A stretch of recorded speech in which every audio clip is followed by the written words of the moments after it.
বন্ধুরা সবাইকে শ্রেয়ান সৃষ্টি অফিসিয়াল চ্যানেলে সবাইকে স্বাগত। সবাই কেমন আছো? আশা করি ভালো আছো, আমিও ভালো আছি। তো এখন সকাল থেকে আমি কি কি কাজ করব চলো তোমাদের সেগুলো দেখাচ্ছি। আর আজকের ব্লগটা আমি এখান থেকে শুরু করছি। সবাই আমাদের সাথে থাকো, দেখতে থাকো আজকের ব্লগ। সকালে ঝাড়ঝাড়া দিয়ে দেখো আমি ঘরটা মুছে নিলাম। তারপরে আমাকে আবার স্নান পুজো সেরে আমাকে রান্নাটাও করতে হবে, যেহেতু মেয়েকে স্কুলে নিতে হবে। আর মেয়েকে স্কুলে নিতে গেলে অনেকটাই চাপ থাকে, এতটা চাপ মানে বলে বোঝানো যাবে না। রেডি করিয়ে নিয়ে যাচ্ছি এখন স্কুল থেকে যাবো একটু বাজারের দিকে, বাজারে একটু কাজ আছে আমার। তো বাজার থেকে এসে তারপরে আবার তোমাদের বাজারেও দেখাবো, অবশ্যই বাজারে যাচ্ছি কিছু কাজ করতে, তারপরে এসে তোমাদের দেখাচ্ছি। বাজারে একাই যাচ্ছি, দিদি যাচ্ছে না, দিদি একটু অন্য জায়গায় যাবে, দিদির একটু কাজ আছে আলাদা জায়গায়, আর আমার কাজ আছে একটু বাজারে। তো আজকে আমি একাই যাচ্ছি বাজারে। আর তারপরে দেখো আমাকে সাইকেলটা নিয়ে যেতে হলো। আমার মেয়ে বলছে যে মা আজকে সাইকেলে যাব তোমার সঙ্গে, টোটো করেও যাব না, টোটোতে নিয়ে যেতে চেয়েছিলাম, টোটোতেও যাবে না, সাইকেলটা আমাকে নিতেই হলো। তারপরে দেখো মেয়েকে নামিয়ে আমি চলে এসেছি বাজারে। আর এতটাই সকাল সকাল চলে এসেছি, বাজারের দোকানপাট সব বন্ধ। তবু আমি যে কাজে এসেছিলাম আমার কাজটা হয়ে গেছে যদিও। তারপরে বাজারে আমি কাজ সেরে দেখো এখন আমি চলে যাব বাড়ির দিকে। আজকে আমি একা এসেছি বাজারে, দিদি এই জন্য ফাঁকা ফাঁকা লাগছিল। তারপরে এখানে দেখো সিঁড়ি দিয়ে আমি নিচে নেমে যাচ্ছি, কারণ আমার সাইকেলটা নিচে রাখা আছে।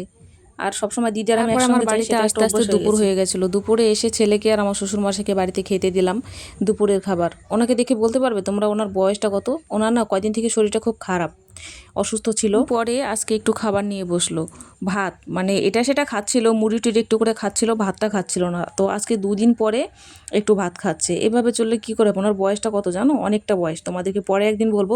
তোমরা একটু আইডিয়া করে বলো তো ওনার বয়সটা কত হতে পারে। তোমরা জানো আমার দুটো বাচ্চা, কিন্তু আসলে জানো আমার চারটে বাচ্চা।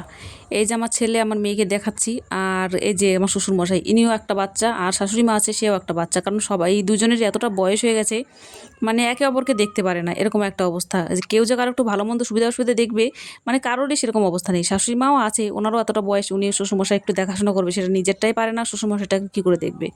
তো আমাকে ওনাদের দুজনকেই দেখতে হয়। বিশেষ করে শ্বশুরমশাইয়ের একটু বেশি বয়স, ওনাকে আমাকেই বিশেষ করে দেখতে হয়, শাশুড়িমা দেখতে পারে না, কারণ হচ্ছে ওনারও তো বয়স অনেকটা। বন্ধুরা সকালবেলা সব কাজ সেরে রান্না বান্না করলাম, করার পরে তোমাদের রান্নাটা দেখানো হয়নি। সকাল টাইমটা খুব ব্যস্ত থাকি, মেয়ের স্কুল থাকে। তারপরে রান্না টান্না করে মেয়েকে খাইয়ে স্নান করিয়ে ওকে স্কুলে দিয়ে এলাম, সেটা তোমরা দেখলেই। তারপর বাড়ির সবার খাওয়া দাওয়া শেষ হয়ে গেছে, এখন আমি খেতে বসে পড়েছি, প্রচণ্ড খিদে পেয়ে গেছে। তো আজকে রান্না তোমাদের দেখানো হয়নি। এই দেখো কী কী রান্না করেছি আমি। এখানে একটা শাক, এখানে করেছি ডুমুর, আর এখানে করেছি একটা আলু বেগুন দিয়ে তরকারি।